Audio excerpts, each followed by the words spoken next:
अपना उत्तराखंड में दिखाएंगे उत्तराखंड की खबरें, लेकिन इससे पहले एक बड़ी खबर आ रही है यूपी के गोरखपुर से, जहां पर गोरखनाथ मंदिर के बाहर 2 संदिग्ध पकड़े गए हैं। 315 बोर के 2 कारतूस के साथ इन्हें गिरफ्तार किया गया। संदिग्धों को पकड़ा गया है, झारखंड से रिश्तेदार के घर आए थे। पूछताछ इनसे की जा रही है। 2 की संख्या में संदिग्धों को पकड़ा गया है। इनके पास से 315 बोर के 2 कारतूस भी बरामद किए गए हैं।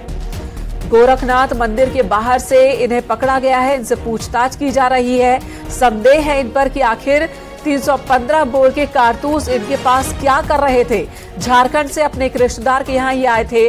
रामगोपाल हमारे सहयोगी इस वक्त हमारे साथ मौजूद हैं। रामगोपाल, इस बारे में विस्तार से बताएं। गोरखनाथ मंदिर में प्रवेश करने से पहले ही मेन गेट पे ही जब तलाशी हो रही थी उसी दौरान इन दोनों व्यक्तियों के पास जो है ये कारतूस मिले हैं, और कारतूस मिलने के बाद तुरंत इनको पुलिस ने हिरासत में ले लिया। और चूंकि थाना जस्ट बगल में ही मौजूद है तो थाने में ले जाकर फिर इनसे पूछताछ शुरू हुई। इनसे पूछताछ में अभी तक ये बात सामने आया कि ये लोग जो है गोरखपुर घूमने आए थे और इनके पास अभी तक तो ये कह रहे हैं कि इनको जानकारी नहीं है कि ये कारतूस कहाँ से आई है, लेकिन पुलिस पूछताछ कर रही है। पुलिस के आला अधिकारियों ने भी वहां जाके पूछताछ की है, चूंकि मामला गोरखनाथ मंदिर और मुख्यमंत्री के निवास से जुड़ा हुआ था। तो इस तरह से अधिकारी कोई भी रिस्क नहीं लेना चाहते और अधिकारी खुद इस पे पैनी नजर बनाए हुए हैं। एडीजी तक इस मामले को वहां पे जांच कर चुके हैं। एडीजी ने भी उस मामले जी रामगोपाल, तो पूछताछ चल रही है। आगे जो भी जानकारी सामने आती है आपसे हम दोबारा संपर्क करेंगे जानकारी लेने का। और इससे पहले भी एक शख्स की गिरफ्तारी हुई थी गोरखनाथ मंदिर के बाहर से ही, जिसने कट्टे से हमला कर दिया था सुरक्षा कर्मियों पर।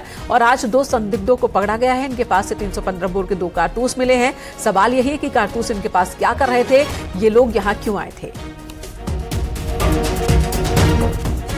चलिए उत्तराखंड की खबरों में आगे बढ़ते हैं। दिसंबर में होने वाला है ग्लोबल इन्वेस्टर्स समिट उत्तराखंड में, और उससे पहले आज सीएम धामी की अध्यक्षता में रोड शो का आयोजन दिल्ली में हुआ, जिसमें 19,385 करोड़ का एमओयू साइन हुआ है। ये एमओयू सीएम धामी की मौजूदगी में साइन हुआ। रोड शो में जेएसडब्ल्यू एनर्जी के साथ ही प्रदेश में 15,000 करोड़ के निवेश को लेकर करार हुआ है। यथार्थ हॉस्पिटल ने चिकित्सा में, डीएस ग्रुप ने फूड प्रोसेसिंग में, वहीं डिक्सन टेक्नोलॉजीज ने इलेक्ट्रॉनिक विनिर्माण तथा रेडिसन ग्रुप ने होटल और रिजॉर्ट में करार किया है। ओबरॉय ग्रुप के साथ भी एक एमओयू हुआ है। एसएलएमजी ने वेलनेस में और कोम्यूस्म ने भी करार किया है। उत्तराखंड सरकार के साथ ये करार हुआ है। कुल 4,385 करोड़ रुपए का एमओयू इन कंपनियों के साथ हुआ है, जिससे प्रदेश में हजारों लोगों को रोजगार मिल सकेगा। विभिन्न उद्योग समूह के लोग और निवेश करने वाले समूह और उनके प्रतिनिधि बड़ी संख्या में आज मिले हैं। लगभग 400 से अधिक की संख्या सभी मिलने वालों की थी, जिन्होंने बहुत सारे प्रस्ताव निवेशों के यहाँ हमको प्राप्त हुए हैं। और साथ में 19,000 करोड़ के लगभग आज निवेश के करार भी हुए हैं। और ये हमको बहुत ठोस प्रस्ताव प्राप्त हुए हैं। जिन बड़ी कंपनियों के साथ आज हमारे निवेश के करार हुए हैं उनमें JSW, DS group, Radisson group, यथार्थ हॉस्पिटल और अनेकों अन्य समूह भी उसमें शामिल रहे हैं। निश्चित रूप से ये हमारे लिए पर्यटन के क्षेत्र में, स्वास्थ्य, इलेक्ट्रॉनिक, रिन्यूएबल एनर्जी, मैन्युफैक्चरिंग आदि क्षेत्रों में आज लोगों ने जो करार किए हैं, और इसके अतिरिक्त हमको अनेकों प्रस्ताव प्राप्त हुए हैं, उसका हम आकलन कर रहे हैं। सीएम पुष्कर सिंह धामी ने बुधवार को नई दिल्ली में केंद्रीय गृह मंत्री अमित शाह से मुलाकात की। मुख्यमंत्री ने केंद्रीय गृह मंत्री से उत्तराखंड में दिसंबर महीने में आयोजित होने वाले ग्लोबल इन्वेस्टर्स समिट समेत राज्य से जुड़े अलग अलग विषयों पर चर्चा की। सीएम ने मुख्यमंत्री को दिसंबर में ग्लोबल इन्वेस्ट समिट में शामिल होने के लिए उनसे अनुरोध भी किया है। साथ ही नवंबर में आपदा प्रबंधन पर आयोजित होने वाले 6ठे वैश्विक सम्मेलन में शामिल होने का अनुरोध किया।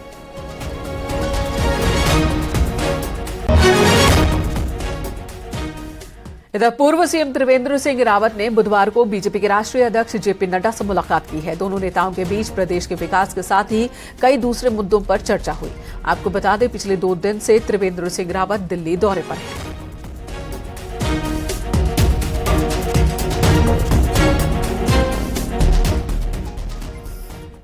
बागेश्वर के जीआईसी असो में कई छात्राएं आज अचानक ही चीखने चिल्लाने लगी, रोने लगी और बेहोश हो गई। काफी देर तक का बच्चियों को परेशान होता देख टीचर्स में भी भगदड़ मच गई। परिजनों को जानकारी दी गई, जिसके बाद अभिभावक स्कूल पहुंचे और अपनी अपनी बच्चियों को घर लेकर गए।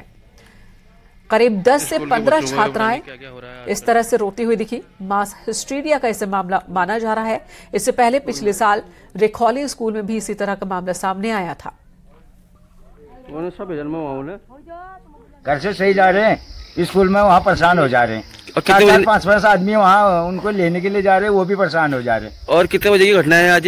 ये 12-1 बजे की घटना है। ये मास्टर भी क्या करते हैं, वो भी बेहोश हो जा रहे हैं। सर वहाँ के कुछ होना चाहिए, कोई व्यवस्था हो जाना चाहिए। बच्चे सबके परेशान हो रहे हैं। विकासनगर के जौनसार भावर क्षेत्र के हनोल में रुद्र सेना के कार्यकर्ताओं ने साधु बनकर घूम रहे एक मुस्लिम युवक को पकड़ा। ये साधु बनकर पूरे क्षेत्र में घूम रहा था। शक होने पर जब लोगों ने उसे पकड़ा, उसका आधार कार्ड चेक किया तो पता चला कि ये मोहम्मद तुफैल है, जो ताजीवाला यमुनानगर का रहने वाला है।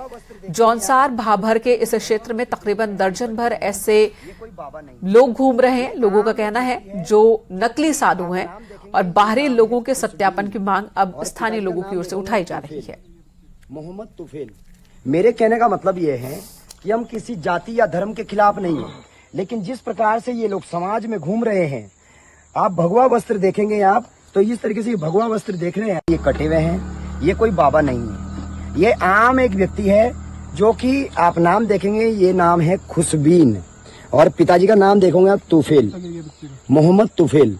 मेरे कहने का मतलब ये है कि हम किसी जाति या धर्म के खिलाफ नहीं। रुद्रप्रयाग में तुंगनाथ धाम से खबर है। यहां मंदिर के पुजारियों के साथ ही श्रद्धालुओं ने मारपीट की है। मामला मंगलवार का है। कुछ श्रद्धालु जबरन मंदिर के गर्भगृह में घुसे थे, पूजा अर्चना करने लगे, जिस पर पुजारियों ने लाइन में आकर पूजा करने के लिए कहा।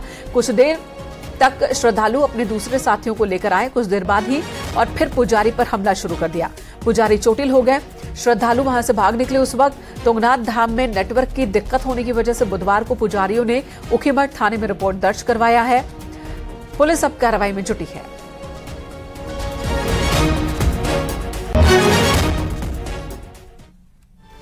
पेपर लीक मामले से देश भर में चर्चा में आए यूके SSSC में अब तक कोई बड़ा सुधार नहीं हो सका। ऑनलाइन काम से लेकर कानूनी मामलों में आयोग आज भी आउटसोर्स एजेंसियों पर ही भरोसा कर रहा है। देखिए ये रिपोर्ट।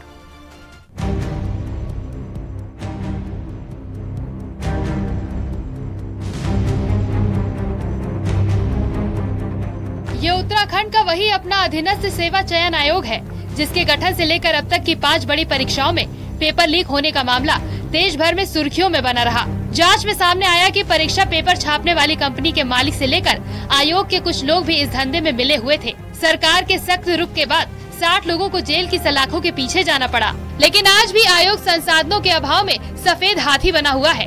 62 पदों के विपरीत तैनात मात्र 22 कर्मचारी से ही आयोग किसी तरह अपना काम चला रहा है। 2019 में आयोग के पद बढ़ाकर 94 करने पर सहमति भी बनी थी, लेकिन फाइल आज भी शासन में अटकी पड़ी है। हमारे पास जो अपना परमानेंट स्टाफ है वो क्योंकि स्वीकृत नहीं है उतना जितना हमको चाहिए, तो हम आउटसोर्स करते हैं। आउटसोर्स वाला कर्मचारी 5 साल रहेगा मैक्सिमम, तो कितना मन लगा के काम करेगा, एक उसका, और दूसरा जो हमारे कमीशन में भर्ती होके जाएगा उसका। ताज्जुब की बात यह है कि ऑनलाइन प्रारूप में भर्ती परीक्षा करा रहे आयोग के पास IT का अपना एक कर्मचारी तक नहीं है। कैंडिडेट का रजिस्ट्रेशन कराने से लेकर रिजल्ट ऑनलाइन करने तक का सब कुछ आउटसोर्स के भरोसे चल रहा है। कैंडिडेट का डेटा भी आयोग के पास नहीं होता, आउटसोर्स कंपनी के पास ही पूरा डेटा होता है, जिन पर पूरी तरह भरोसा नहीं किया जा सकता। अगर यूके SSSC की भर्ती की बात करें तो 5 भर्ती परीक्षाएं हैं जिनमें गड़बड़ी हुई। VPDO भर्ती परीक्षा में गड़बड़ी हुई, वन रक्षक भर्ती परीक्षा में गड़बड़ी, सचिवालय रक्षक स्नातक स्तरीय परीक्षा और वन दरोगा भर्ती परीक्षा में गड़बड़ी हुई। तो हमारी कोशिश है, हमने गवर्नमेंट के नॉलेज में भी डाला है कि कि हमें एटलीस्ट कम से कम 3 आदमी, बाकी पोस्ट कम करके भी हमें 3 आदमी IT का हमारा सैंक्शन कर दें, जिससे हम अपने ऑफिस को अपडेट कर लें, व्यवस्थाओं को ठीक करें। सालों से चल रहा पेपर लीक का ये मामला इतना बड़ा था कि मुख्यमंत्री पुष्कर सिंह धामी को सख्त नकल विरोधी कानून लाना पड़ा। तब आयोग को और सशक्त बनाने की बात कही गई, जिनमें IT एक्सपर्ट की नियुक्ति से लेकर तमाम बातें शामिल थी। आयोग ने इसके लिए तमाम प्रस्ताव भी भेजे, लेकिन फाइल शासन में ऐसी उलझी कि आयोग की तस्वीर बदल नहीं पाई। न्यूज़ 18 के लिए देहरादून से सुनील नवप्रभात की रिपोर्ट।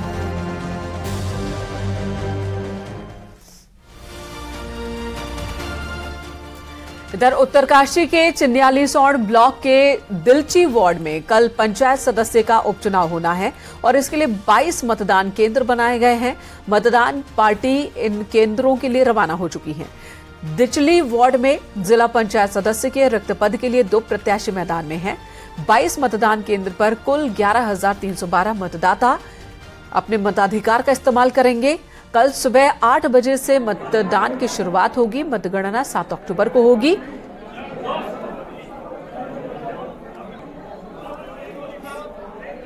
पंचायत के लिए उपचुनाव नोटिफाई हुए हैं, जिसमें दिचली वार्ड के सदस्य के लिए चुनाव किया जाएगा और इसमें कुल 2 प्रत्याशी हैं और कुल मतदान केंद्र इसमें 22 हैं और मतदान पार्टियां 26 हैं, जिसमें 4 पार्टियां आरक्षित हैं।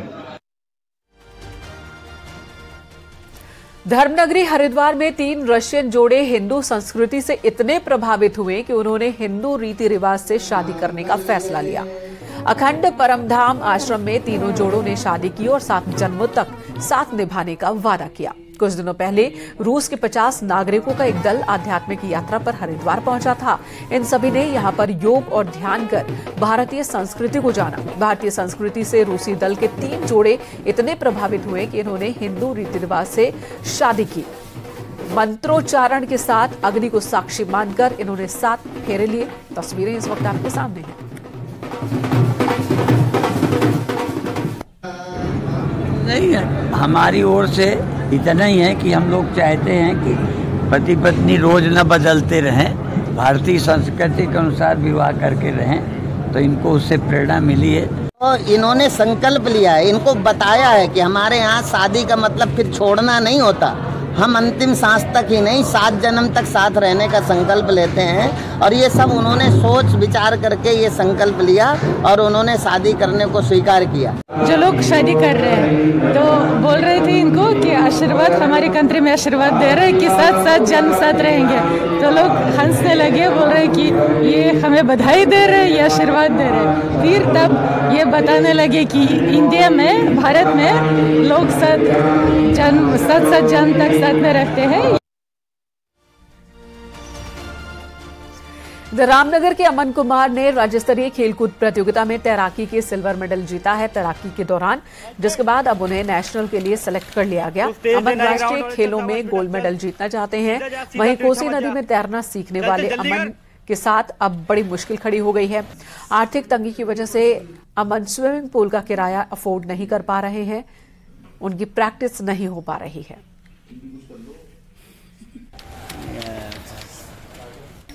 स्टेट खेल का आया हूँ sir, swimming pool sir, swimming खेल रहा हूँ। स्विमिंग के लिए मेरे को स्विमिंग पूल नहीं मिल रहा सर, तैयारी के लिए, नेशनल की तैयारी के लिए। इसकी बहुत दिक्कत पड़ रही है सर मेरे को, जिससे कि तैयारी नहीं हो पा रही है मेरी सर। नेशनल है मेरा इस बार, लेकिन तैयारी नहीं हो पा रही है सर मेरी। कोसी में जाते हैं सर, कोसी में पत्थर लगते हैं पैरों में सर, कोसी में नहीं हो पाती है सर। लेकिन अमन के सामने अभी ये समस्या है कि उनको स्विमिंग पूल नहीं मिल पा रहा है, क्योंकि आर्थिक स्थिति भी ऐसी नहीं है। माँ मजदूर हैं, पिता है नहीं, और इस तरह की स्थिति नहीं है कि स्विमिंग पूल कहीं पर वो किराए पर ले सकें, किराए पर काम कर सकें। सूत्रों के हवाले से इस वक्त उत्तराखंड की बड़ी खबर आ रही है। आज केंद्रीय गृह मंत्री से सीएम धामी ने मुलाकात की, यह खबर न्यूज़ 18 ने आपको दी। बताया जा रहा है कि इस मीटिंग के दौरान यूसीसी कमेटी के सदस्य भी मौजूद थे, यानी कि यूसीसी को लेकर भी इस मीटिंग में बात हुई है। केंद्रीय गृह मंत्री अमित शाह के साथ इस मीटिंग में यूसीसी को लेकर बातचीत हुई है, चर्चा हुई है। यूसीसी कमेटी के सदस्य मौजूद हैं, जिन्होंने महीनों उत्तराखंड के लोगों से बातचीत की, बुद्धिजीवियों से बातचीत की, राय ली गई है हजारों की संख्या में लोगों से कि यूसीसी का स्वरूप कैसा होना चाहिए। और इसे लेकर एक ड्राफ्ट, एक मसौदा तैयार कर रही है ये कमेटी। इस कमेटी ने भी मुलाकात की है आज केंद्रीय गृह मंत्री अमित शाह से, जिस वक्त सीएम पुष्कर सिंह धामी यहां मौजूद थे। बीजेपी की कोशिश है, खासकर उत्तराखंड में उत्तराखंड सरकार की कोशिश है यूसीसी जल्द से जल्द लाया जाए। अपने घोषणा पत्र में भी बीजेपी ने उत्तराखंड में यूसीसी का वादा किया था विधानसभा चुनाव से पहले, और यही वजह है कि सरकार में आने के साथ ही सीएम धामी ने यूसीसी पर तेजी से काम शुरू कर दिया। और कहा जा रहा है कि केंद्रीय गृह मंत्री से आज इस पर चर्चा हुई थी। उम्मीद है बहुत जल्द एक प्रारूप जनता के सामने होगा। पीएम मोदी कुमाऊं दौरे पर 11 अक्टूबर को आ सकते हैं। जागेश्वर धाम में भी पीएम मोदी के आने की संभावना है। इसे देखते हुए डीएम ने जिले भर के अधिकारियों के साथ एक मीटिंग बुलाई, पूरे जागेश्वर क्षेत्र का निरीक्षण किया, हेलीपैड और दूसरी व्यवस्थाओं को भी देखा। पीएम का जागेश्वर धाम पूजा अर्चना करने का यहां पर कार्यक्रम हो सकता है। प्रधानमंत्री जी का संभावित कार्यक्रम 12 या 13 तारीख को जागेश्वर धाम बन रहा है। इसको लेके प्रशासन ने तैयारियां पूरी कर दी हैं और प्रधानमंत्री जी के यहाँ आने से इस क्षेत्र का काफ़ी विकास होगा। सभी लोग उनका सब्जी से इंतजार कर रहे हैं।